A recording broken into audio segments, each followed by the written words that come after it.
Bună ziua și bine ați venit pe canalul meu de specialități și delicii. Astăzi voi pregăti un tort pina colada. Rețeta blatului îl veți găsi pe canalul meu.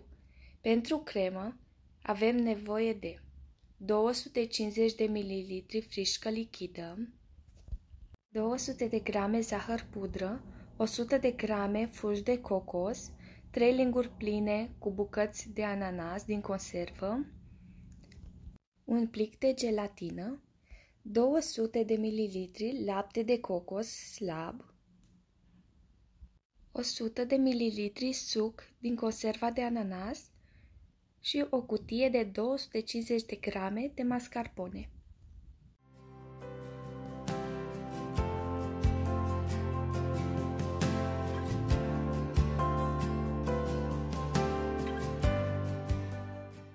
Pentru început, voi hidrata gelatina. Peste gelatină pun 55 de ml de apă rece, voi amesteca bine și apoi voi lăsa gelatina la hidratat.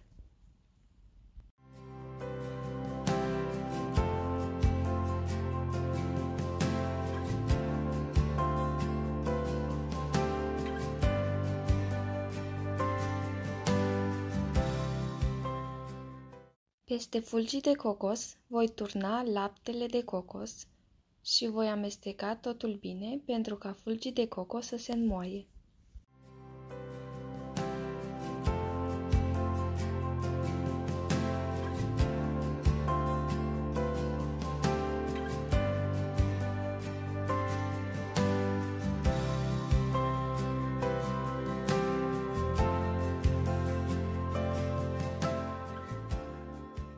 Peste această compoziție voi pune și cele 250 de grame de mascarpone.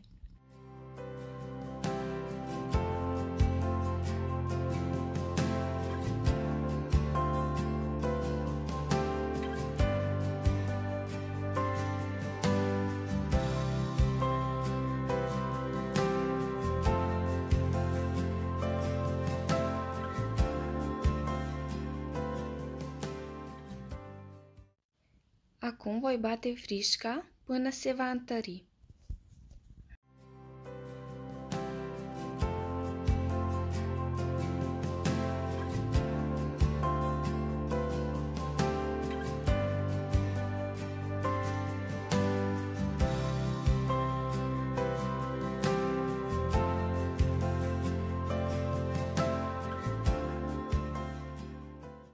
Adaug și zahărul pudră și continui să mixez doar cât să se amestece zahărul cu frișca.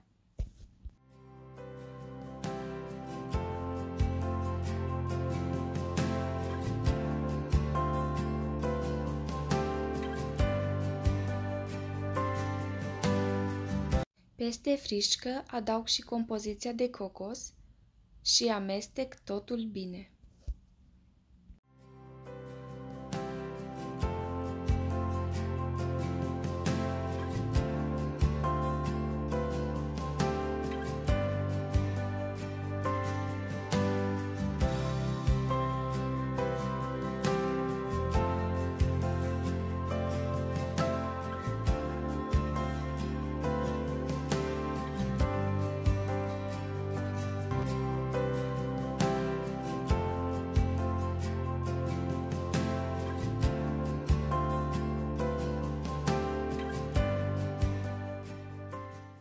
Între timp s-a hidratat și gelatina, iar acum o voi pune pe aragaz la foc mic pentru a se topi, cu grijă ca să nu ajungă la punctul de fierbere.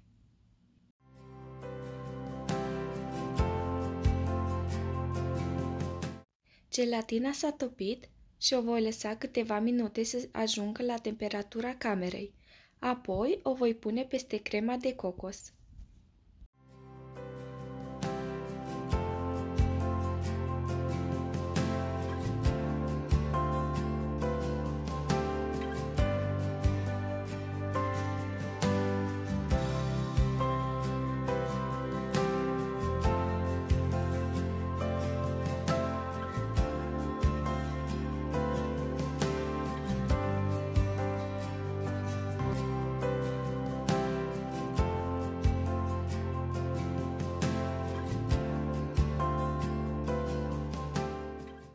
Am tăiat blatul de tort în două și îl voi însiropa cu sucul din conserva de ananas.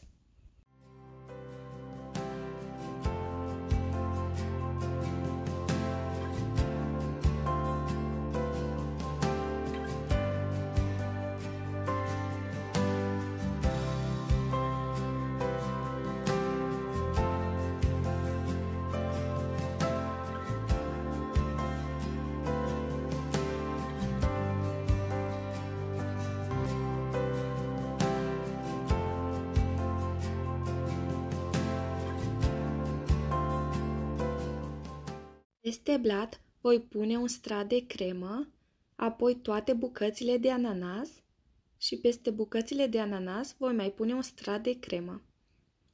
Apoi partea cealaltă de blat și îl voi acoperi tot cu cremă.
Ca și decor am ales să pun bucățele de ananas, dar se poate orna după placul fiecăruia.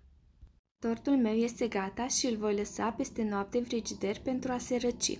Eu am optat să am un tort cu multă cremă, dar bineînțeles se poate face după preferințe. Sper că v-a plăcut rețeta mea și vă mulțumesc că m-ați urmărit. Vă doresc să aveți poftă bună!